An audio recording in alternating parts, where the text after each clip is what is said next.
بسم اللہ الرحمن الرحیم۔ تمام قسم کی تعریفات و توصیفات، بڑائی و کبریائی، ہر طرح کی حمد و ثنا اس وحدہ لا شریک کے لیے ہے جو ہمارا اور آپ کا پالنہار و مربی ہے۔ بعدہ درود و سلام کے بے شبہ نذرانے ہوں ہمارے اور آپ کے آخری نبی، جن کا نام نامی اسم گرامی احمد مجتبی محمد مصطفیٰ صلی اللہ علیہ وسلم ہے۔ اللہم بارک وسلم علیہ۔ سامعین کرام، شاید کہ آپ لوگوں کے علم میں ہو کہ آج کے اس خطبہ جمعہ میں جس موضوع کے تحت، جس عنوان کے تحت آپ کے سامنے کچھ باتیں رکھنے کی کوشش کروں گا، وہ ہے واقعہ کربلا تاریخ کے آئینے میں۔ تاریخی کیا حیثیت ہے، اس سلسلے میں میں آپ کے سامنے بات رکھنے کی کوشش کروں گا، لیکن اس سے پہلے چند بنیادی باتیں جن کا تعلق ہمارے ایمان سے ہے، جن کا تعلق ہمارے عقیدے سے ہے، جاننا ضروری ہے۔ نمبر ایک، ہمارا اور آپ کا یہ عقیدہ ہونا چاہیے کہ اسلام کمپلیٹ ہو چکا ہے، مکمل ہو چکا ہے۔ اللہ کے نبی جناب محمد مصطفیٰ صلی اللہ علیہ وسلم پر حجۃ الوداع کے موقع پر آیت کریمہ نازل کی گئی کہ الیوم اکملت لکم دینکم واتممت علیکم نعمتی ورضیت لکم الاسلام دینا، کہ اے نبی، آج میں نے تمہارے لیے اپنی نعمت یعنی دین اسلام کو کمپلیٹ کر دیا، مکمل کر دیا۔ یہ عقیدہ ہونے کے ساتھ ساتھ ہمارا اب یہاں سے عقیدہ شروع ہونا چاہیے کہ اب اسلام کے اندر جتنی چیزیں اس وقت تک پائی گئیں، موجود ہوئیں، وہی اسلام ہے۔ وہاں کے بعد سے ہونے والے واقعات، ہونے والی چیزیں، اسلام سے اس کا کوئی تعلق نہیں ہے، وہ اسلام نہیں ہو سکتا۔ اسلام کے بارے میں اس کے لیے احکامات نہیں ہیں، اس لیے کہ اللہ سبحانہ وتعالیٰ نے حجۃ الوداع کے موقع پر دین اسلام کو مکمل کر دیا۔ نہ تو اس میں زیادتی کی جا سکتی ہے، نہ تو اس میں کمی کی جا سکتی ہے، نہ کوئی چیز داخل کی جا سکتی ہے، نہ کوئی چیز نکالی جا سکتی ہے۔ یعنی اللہ سبحانہ وتعالیٰ نے اپنے نبی کے ذریعہ جو چیز اس دین کے اندر داخل کرایا، رائج کرایا، وہی دین اسلام ہے۔ اور جن چیزوں کو، جن باتوں کو اسلام سے نکال باہر کر دیا، وہ دین اسلام نہیں ہے۔ یہ عقیدہ ہونا چاہیے، سب سے بنیادی بات۔ اب سمجھیں کہ واقعہ کربلا سن 61 ہجری کا ہے۔ اسلام کمپلیٹ ہونے کے بعد کیا ہے؟ یہ واقعہ، یہ سانحہ، یہ دردناک حادثہ جس سے پوری دنیا، جس سے پوری انسانیت ہچک گئی، جھچک گئی، جس کے غم سے پوری دنیا کہہ اٹھی، اس کا تعلق اسلام کے بعد کا ہے۔ ہم اس کے بارے میں کوئی حکم نہیں لگا سکتے، اس لیے کہ شریعت سازی یہ ہمارا کام نہیں ہے، یہ انسانوں کا کام نہیں ہے، یہ اللہ کا کام ہے۔ شریعت اللہ بناتا ہے، فیصلے اللہ کرتا ہے، اور جن کے ذریعے سے وہ فیصلے اس زمین پر، انسانوں پر لاگو ہوتے تھے، ان کا سلسلہ اب ختم ہو چکا۔ گویا شریعت سازی کا معاملہ بھی اب ختم۔ اب ہم 10 محرم کو نہ خوشیوں کا دن گھوشت کر سکتے ہیں، نہ غم کے ایام مان سکتے، نہیں مان سکتے۔ یہ ہمارے اختیار میں نہیں ہے، یہ ہمارے اختیار میں نہیں ہے۔ یہ دین کمپلیٹ ہو چکا ہے۔ تو سب سے پہلی بات ہمارا یہ عقیدہ ہونا کہ دین اسلام کمپلیٹ ہو چکا ہے، مکمل ہو چکا ہے، اس میں نہ زیادتی کی جا سکتی ہے، نہ کمی کی جا سکتی ہے۔ اور شریعت سازی کا معاملہ اللہ کے سپرد ہے، اور وہ کڑی جس سے شریعت سازی ہوتی تھی اس کا سلسلہ بھی منقطع ہو چکا، اس لیے اب شریعت سازی بھی نہیں ہو سکتی۔ اور میرے بھائیوں، تیسری بات، ہمارا اور آپ کا اہل سنت والجماعت کا عقیدہ ہے کہ ہمیں آل بیت سے حد درجہ عقیدت ہے، محبت ہے، آل بیت سے ہمیں لگاؤ ہے، ہمارا ایمان ہے، ہمارا عقیدہ ہے کہ جو ان سے محبت کرے ہم ان سے محبت کریں گے، جو ان سے اختلاف کرے، جو ان سے بغض رکھے، نفرت کرے، ہم ان سے نفرت کریں گے، ہم ان سے عداوت کریں گے، ہم ان سے دشمنی رکھیں گے، کیونکہ اہل بیت سے ایمان کا حصہ ہے، اہل بیت سے محبت اسلام کا حصہ ہے، اس سے ہم راہ فرار اختیار نہیں کر سکتے۔ اس لیے کہ نبی کریم صلی اللہ علیہ وسلم نے فرمایا تھا حضرت حسن و حسین کے بارے میں کہ لوگوں، یہ جنت کی کیاریوں میں سے کیاری ہیں، یہ جنت کے پھول ہیں۔ آپ نے فرمایا تھا کہ حسن اور حسین جنت کے نوجوانوں کے یہ سردار ہیں، یہ ہمارا عقیدہ ہے، یہ ہمارا ایمان ہے۔ آپ نے فرمایا تھا کہ جو ہمارے نواسوں حسن اور حسین سے محبت کرتا ہے گویا وہ مجھ سے محبت کرتا ہے، اور جو مجھ سے محبت کرتا ہے گویا وہ میرے رب سے محبت کرتا ہے، اور جو میرے نواسوں سے نفرت کرتا ہے گویا وہ مجھ سے نفرت کرتا ہے، اور جو مجھ سے نفرت کرتا ہے گویا وہ اللہ سے نفرت کرتا ہے۔ یہ ہمارا ایمان عقیدہ ہے۔ ہم ان کے شان میں ذرہ برابر کوتاہی اور کمی نہیں آنے دیں گے، یہ اہل سنت والجماعت اور ہم اہل حدیثوں کا یقین اور ایمان ہے۔ کٹ جائیں گے، مر جائیں گے، لیکن صحابہ کرام آپ کے نواسوں پر ذرہ برابر آنچ نہیں آنے دیں گے، یہ ہمارا ایمان ہے۔ ہم ایسی باتیں نہیں کرتے، ایسی باتوں کا اہتمام نہیں کرتے جن میں ان کے شان کے خلاف کوئی باتیں ہوں۔ ہم وہی بات کرتے ہیں جو نبی کریم صلی اللہ علیہ وسلم سے ثابت ہے۔ جب میرے بھائیوں ہم نے اور جان لیا کہ ایمان دین اسلام کمپلیٹ ہو چکا ہے، اہل بیت سے ہمیں محبت اور لگاؤ، شریعت سازی کا معاملہ ختم ہو چکا ہے، اب جو شریعت میں ہے وہی اسلام ہے، اس کے باہر کی تمام چیزیں اسلام میں نہیں ہیں۔ ہاں، لوگوں سے ہمیں ہمدردی ہے، لوگوں سے ہمیں محبت ہے، ان کی تکلیفوں پر ہم آنسو بہا سکتے ہیں، ان کی تکلیفوں پر ہم دکھ کا درد کا احساس کر سکتے ہیں، اپنے آپ کو رنجیدہ کر سکتے ہیں، لیکن شریعت کا دن بنانا، خوشی کا دن بنانا، غم کا دن بنانا، یہ ہمارے قبضے میں نہیں، ہمارے اختیار میں نہیں، یہ اللہ کے اختیار میں ہے، اور اللہ نے وہ دروازہ بند کر دیا جس سے اس کا حکم صادر ہوتا۔ ہمیں تکلیف ہے، دکھ ہے، یہ ناگہانی کیفیت، یہ ناگہانی واقعہ نہیں ہونا چاہیے، لیکن ہوا، پوری انسانیت اس سے کراہ اٹھی تھی، ہمیں تکلیف ہے اس بات سے۔ لیکن اب آئیے دیکھتے ہیں میرے بھائیوں کہ واقعہ کربلا کی تاریخی حیثیت کیا ہے۔ کیا معاملہ ایسے ہے جیسے لوگوں نے مشہور کر رکھا ہے، یا معاملہ ایسے ہے جیسے لوگوں نے خرافات کا دلدل سجا رکھا ہے، یا معاملہ کچھ اور ہے؟ میرے بھائیوں، آسان طریقے سے میں آپ کو تاریخی حیثیت سے واقعہ کربلا کی سچائی بتانے کی کوشش کروں گا۔ سب سے پہلے میرے بھائیوں، واقعہ کربلا کو ہم 4 حصوں میں تقسیم کرتے ہیں۔ نمبر 1، قیام مدینہ، حضرت حسین رضی اللہ عنہ کا مدینہ میں قیام، پھر مدینہ سے نکل کر مکہ آپ کا چلے جانا تو حضرت حسین کا مکہ میں قیام، پھر حضرت حسین رضی اللہ تعالی عنہ کا مکہ سے نکل کر کوفہ کی طرف نکل جانا، تو یعنی مکہ سے روانگی کوفہ کی طرف، یہ تیسرا واقعہ۔ اور اس کے بعد چوتھا واقعہ ہے واقعہ کربلا، جہاں آپ کے ساتھ یہ حادثہ ہوا، جہاں آپ کے ساتھ یہ دردناک، یہ المناک واقعات پیش آیا۔ اس سلسلے میں ان 4 باتوں کو، 4 واقعات کو میں آپ کے سامنے آہستہ آہستہ رکھنے کی کوشش کروں گا۔ میرے بھائیوں، جب حضرت معاویہ رضی اللہ تعالی عنہ کی وفات ہو گئی، بالاتفاق حضرت یزید کو خلیفہ منتخب کر لیا گیا۔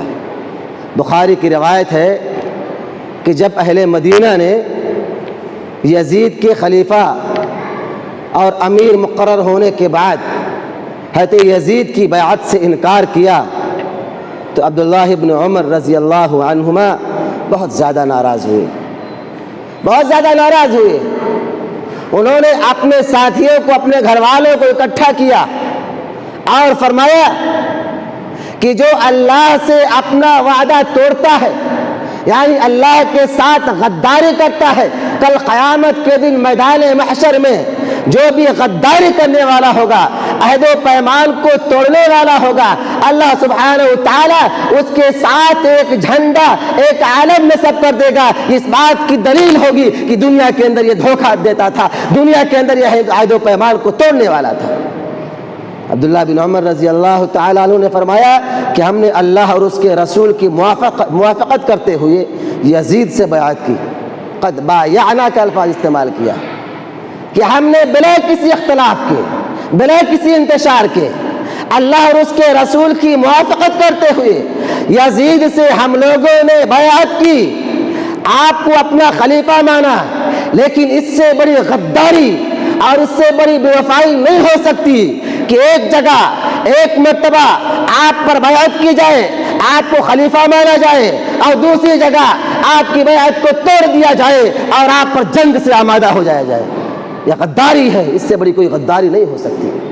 پھر عبداللہ ابن عمر نے فرمایا یاد رکھو، جو یزید سے جدال کرے گا، جو یزید سے خلافت کرے گا، انتشار کرے گا، ان کی بات نہیں مانے گا، تو میرا اور اس کا رشتہ نہیں، میرا رشتہ یزید کے ساتھ ہے، اس لیے کہ اللہ اور اس کے رسول کے فرمان کے مطابق یہ بیعت ہے۔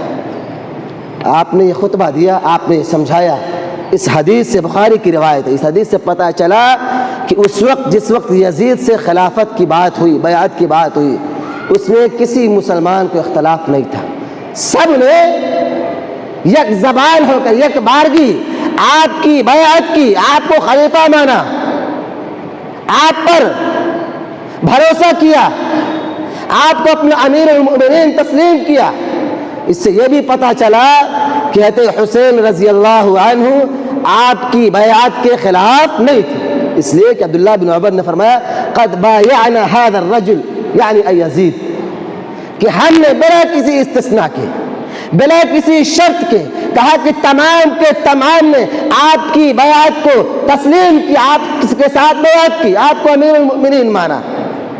اور چوتھی بات یہ میرے بھائیو، اس سے پتہ یہ چلا کہ اس وقت تک حضرت یزید کا خلیفہ بننے پر کسی کو کوئی اختلاف نہیں تھا۔ ہاں جن کو اختلاف ہوا وہ واقعہ کربلا کے بعد اختلاف ہوا، اس سے پہلے نہیں۔ ایک دوسری روایت ہے تاریخ طبری میں، علامہ طبری نے نقل کیا ہے کہ جب ولید نے حضرت حسین رضی اللہ عنہ کے پاس یہ خبر لے کر گیا کہ امیر معاویہ کی وفات ہو گئی ہے، ان کی موت ہو گئی ہے، انہوں نے دکھ کا اظہار کیا، تکلیف کا اظہار کیا، انا للہ و انا الیہ راجعون پڑھا، ان کے بارے میں تعزیتی کلمات کہے۔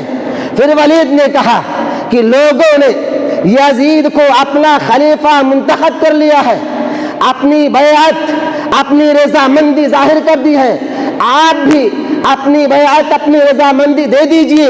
حضرت حسین نے یہ نہیں کہا کہ میں یزید کی خلافت کو تسلیم نہیں کرتا، بلکہ یہ کہا کہ ضرور بالضرور میں بیعت دوں گا، اپنی رضامندی دوں گا، لیکن میں چاہتا ہوں میں اکیلے بیٹھ کر تنہا کمرے کی تاریکی میں یزید کو خلیفہ مانوں۔ اس سے بہتر ہے کہ ایک مجمع سجائی جائے، ایک لوگوں کا جتھا اکٹھا کیا جائے، میں لوگوں کے درمیان میں جاؤں اور اعلان کروں کہ میرا خلیفہ، میرا امیر المؤمنین یزید بن معاویہ ہے۔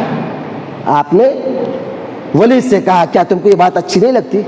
انہوں نے کہا بالکل صحیح، بالکل صحیح بات ہے، یہ بات ایک کمرے میں بیٹھ کر کی جائے، اس سے بہتر ہے کہ لوگوں کے سامنے بات آ جائے، سارے کے سارے مسلمان جان جائیں کہ حسین کا یزید سے کوئی جھگڑا نہیں ہے، کوئی اختلاف نہیں ہے رضی اللہ عنہما۔